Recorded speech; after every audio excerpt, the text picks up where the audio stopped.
കരി പെണ്ണെ പാലൊന്നും ചേട്ടാ എനിക്ക് വണ്ടി വേണോടെ എനിക്കൊരു പാലാച്ചുണ്ട് എനിക്ക് അവളായിട്ട് സിനിമയ്ക്ക് പോണേ ടിക്കറ്റ് ബുക്ക് ചെയ്തേക്കോടെ നിനക്ക് എപ്പോഴും അവളോട്ടുള്ള കറക്കം മാത്രമേ നീ കല്യാണം പാലൊക്കെ മാത്രമേ ഉള്ളൂ ചുമ്മാ സദ്യ ഉണ്ടാക്കോ ഒരു പെണ്ണെ കേട്ടോ ശരിയെന്നാ താങ്ക് യു കേട്ടോ അടിച്ചെന്തിനാണ് അടിച്ചാണ് താറ്റാന്നേ കുഴപ്പമില്ല പോട്ടെ ശരിയെന്നാ പോട്ടോ എന്തുകൊണ്ട് എന്തിനാണ് എനിക്ക് എപ്പോഴും കണ്ണാടി ഇടാൻ വയ്യാറ് ഞാൻ അടങ്ങണേ ഒന്ന് മതി വിടി തീർന്ന് ഇനി അടിക്കല്ലേ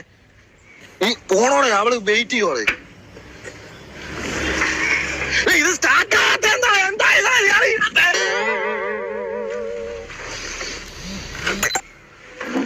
അനിയെ നമ്മൾ എന്ത് ചെയ്യാം സമാധാനം വേണം നിനക്ക് സമാധാനം ഇല്ല പണ്ട് നിനക്ക് എപ്പോഴാണ് എന്തായാലും പറഞ്ഞാൽ ഞാനിത് വണ്ടി എടുത്തോളൂ നീ എന്ത് ചെയ്യോളാ